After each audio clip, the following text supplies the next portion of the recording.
apontaram as falhas desta gestão. A ministra Nízia Trindade, quando levou um puxão de orelha público do presidente da República numa reunião ministerial, porque a pasta dela tem uma atuação pífia, porque faltam remédios, como eu disse, falta vacina, ela chorou. Ela foi consolada pela Janja. E ela é considerada, por exemplo, cota da Janja no governo. Onde é que já se viu isso? Nós começamos o ano com uma ministra que já deveria ter sido demitida, quando enviou dinheiro para uma prefeitura onde o filho dela é funcionário. Beneficiou uma prefeitura porque o filho dela é funcionário. O Tribunal de Contas da União já apontou sobrepreço, desvios na pasta da saúde. Fala pessoal, sejam bem-vindos a mais um vídeo no meu canal. Preparei uns cortes bem legais para vocês acompanharem. Antes da gente dar continuidade no vídeo, não se esqueça de curtir, compartilhar, comentar e se inscrever no canal. A gente começa com um alerta grave na saúde. A Confederação Nacional de Municípios aponta falta de vacinas em 65% das cidades brasileiras.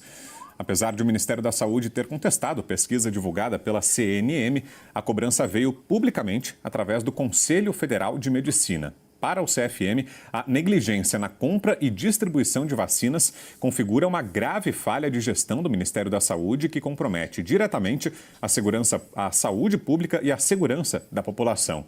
Os dados encontrados são estarrecedores. A vacina contra a varicela, por exemplo, está indisponível em mais da metade dos 2.895 municípios pesquisados.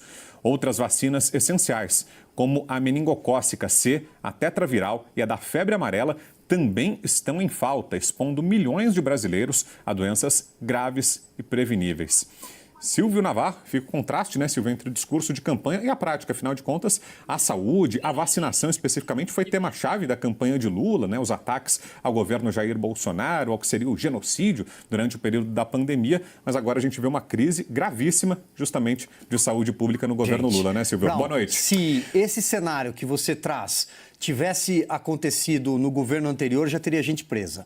Aliás, não uma pessoa, duas ou três, muita gente presa. O ministro Alexandre de Moraes ou algum outro ministro do Supremo Tribunal Federal, eu me refiro a Alexandre de Moraes porque certamente falaremos sobre isso, ele preside praticamente todos os inquéritos em andamento na Suprema Corte. Seguramente já teria dado 72 horas, talvez 48 horas, para que alguém se explicasse. Mas como o governo é do PT e o Supremo Tribunal Federal faz parte do consórcio de poder em curso no Brasil, nada acontece. A ministra da Saúde, Nízia Trindade, é a pior ministra, a pior gestora que já passou pela pasta desde a redemocratização. É absolutamente fácil listar todas as falhas que acontecem hoje naquela que é a área mais sensível, talvez, junto com segurança pública do nosso país. Vamos lá. Nós temos, por exemplo, Brown, antes de chegar na questão das vacinas, o Brasil é o país da dengue. O Brasil se prepara para um novo verão com dengue e não conseguiu vencer a dengue que começou em janeiro do ano passado. Nós tivemos dengue de inverno, tivemos dengue na primavera, no outono, E se você olhar para outros países com as mesmas características demográficas, geográficas, lá não tem. Aliás, nós somos exportadores de mosquito hoje. Para o Paraguai, para a Argentina, eles sofrem com os mosquitos da dengue do Brasil. O Brasil tem falta de medicamentos e insumos para pessoas que têm comorbidades, pessoas que têm doenças crônicas, que precisam, por exemplo, de insulina, remédio para hanseníase. Estão faltando, não está lá na prateleira, pode procurar que não tem. Isso foi apontado pelos próprios jornais, que de longe não podem ser considerados bolsonaristas. A Folha de São Paulo, o Estado de São Paulo, não são jornais bolsonaristas, mas apontaram as falhas desta gestão. A ministra Nízia Trindade, quando levou um puxão de orelha público do presidente da República numa reunião ministerial, porque a pasta dela tem uma atuação pífia, porque faltam remédios, como eu disse, falta vacina, ela chorou. Ela foi consolada pela Janja. E ela é considerada, por exemplo, cota da Janja no governo. Onde é que já se viu isso? Nós começamos o ano com uma ministra que já deveria ter sido demitida, quando enviou dinheiro para uma prefeitura onde o filho dela é funcionário. Beneficiou uma prefeitura porque o filho dela é funcionário. O Tribunal de Contas da União já apontou sobrepreço, desvios na pasta da saúde. Cadê a vacina da dengue? E aí, Brown, você traz a informação que não é a vacina da dengue. São várias outras vacinas. A área da saúde, a mais sensível junto com segurança, repito e finalizo, está desabastecida, está largada. Até quando o Brasil terá uma ministra da Saúde incompetente como Nízia Trindade, que só é ministra porque é amiga da Janja? Pois é, né, Carlo Cauti, isso que chama atenção, né? A falta de cobranças, a falta de qualquer tipo de ameaça à permanência de Nízia Trindade no cargo. O governo Lula não dá sinais de nenhuma troca no Ministério da Saúde, né, Cauti? Boa noite. Acho que começa já com as notícias de que temos muitos incompetentes lá em Brasília. Uma deles, aliás, é a ministra da Saúde, que não consegue sequer entregar vacinas básicas, vacinas diárias, corriqueiras, vacinas que deveriam estar presentes, assim como água potável deveria estar presente, e outros instrumentos básicos deveriam estar presentes nos postos de saúde e nos hospitais do Brasil todo. Evidentemente, não é isso que está acontecendo. Estamos detonando um orçamento bilionário da saúde. Lembrando que o orçamento da saúde, Vitor, é um dos mais importantes de todo o orçamento público brasileiro. Mais ou menos, vai de 8% a 9% de todo o orçamento público, todos os gastos do governo vão embora só para a saúde. E não consigo. E a ministra Nízia Trindade, mesmo estando sentada em cima desta montanha de dinheiro, não consegue sequer entregar vacina retroviral. É algo tão vergonhoso que, se fosse um país normal, se o Brasil de 2025 fosse um país normal, a ministra Nízia Trindade já teria sido removida há muito tempo e substituída com alguém mais competente. O problema é que o PT não tem ninguém. Não tem ninguém mais competente, porque a turma do governo é isso, é esse o nível. Eles vão colocar quem no Ministério da Saúde? O único médico, se não me engano, que faz parte do governo, se eu me corrigir se eu estou enganado. O Alexandre Padilha é médico. Ele já foi ministro da Saúde, se não me engano. Foi um péssimo gestor também. Então, assim, eles vão colocar quem no lugar da Nízia Trindade? E, por último, Vitor Brown, só queria relembrar um acontecimento do ano passado. A ministra Nízia Trindade, ela não consegue sequer entregar vacinas básicas para os postos de saúde e para os hospitais do Brasil. Mas no ano passado eles conseguiram realizar uma dança erótica dentro do Ministério da Saúde. Não sei se o Binha consegue mostrar a matéria que a gente deu no final do ano passado, algo vergonhoso. Gastaram milhões de reais em besteiras e custa quase R$1 milhão só essa dancinha, mais vacinas para as pessoas, os brasileiros, pagadores de imposto, que realmente precisam. A saúde também agora um outro possível escândalo está sob apuração do Supremo Tribunal Federal, que é o de pagamento de emendas disfarçadas, porque no âmbito daquela decisão do ministro Flávio Dino, que bloqueou o pagamento de emendas pelo Congresso Nacional, o governo Lula teria arranjado uma saída, que foi pagar emendas aos parlamentares via Ministério da Saúde. E o Partido Novo, durante esse feriadão do Réveillon, foi na terça-feira, dia 31, acionou o Supremo Tribunal Federal apontando essa manobra do governo Lula, pedindo que sejam tomadas providências para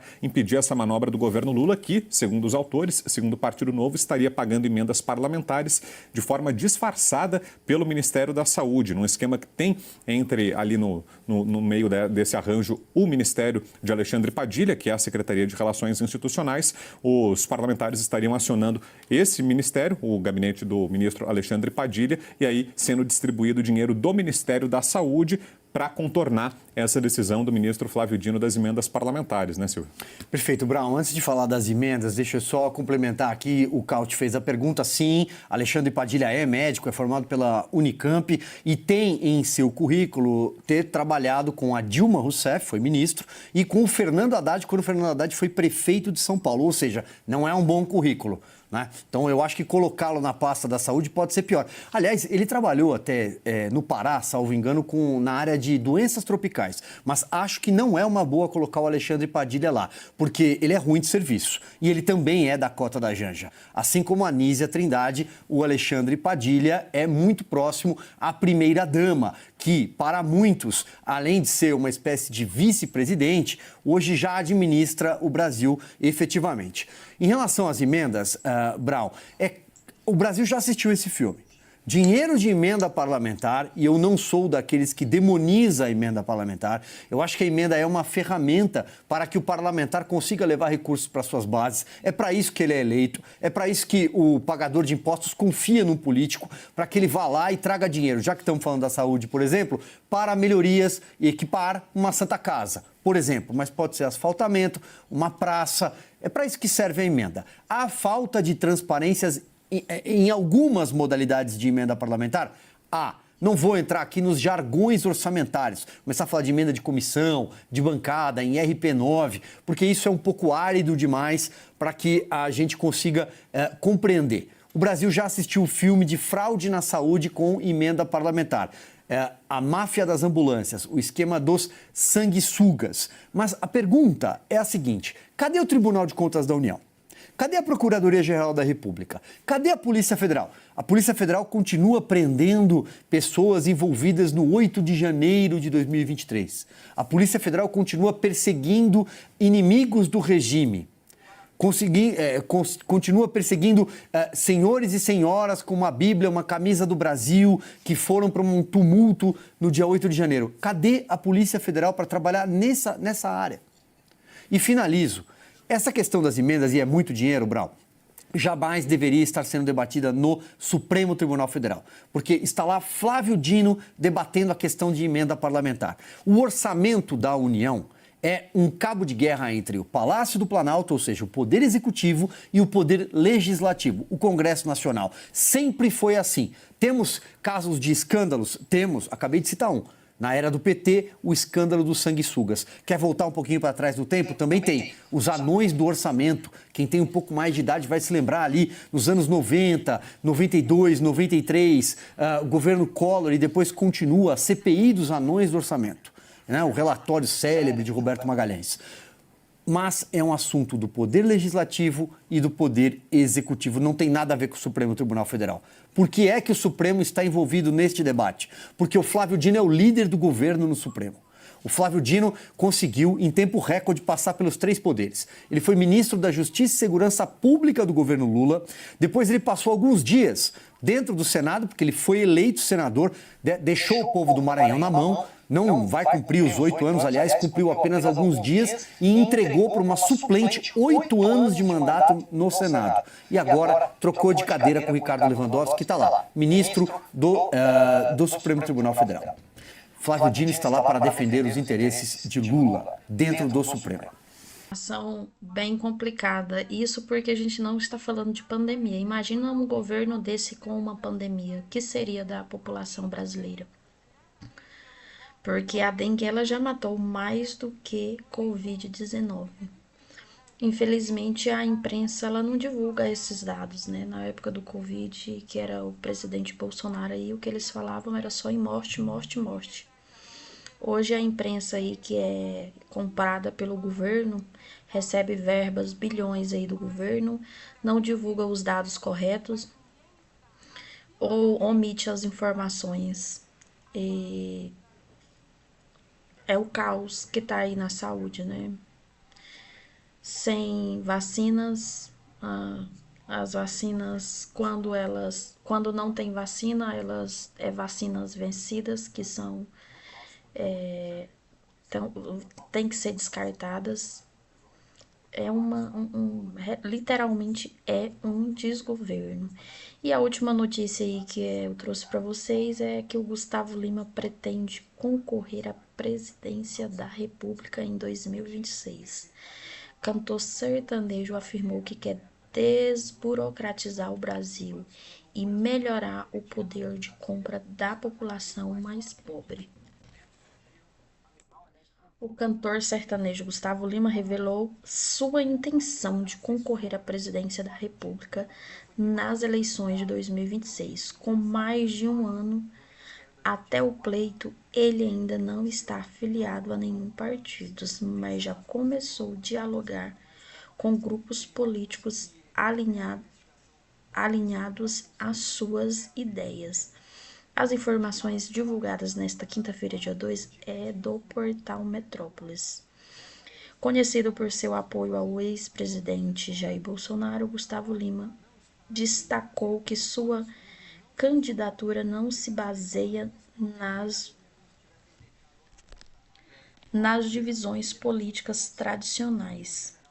Abre aspas, chega dessa história de direita e de esquerda, fecha aspas, afirmou, abre aspas, não é sobre isso, é sobre fazer um gesto para o país, fecha aspas.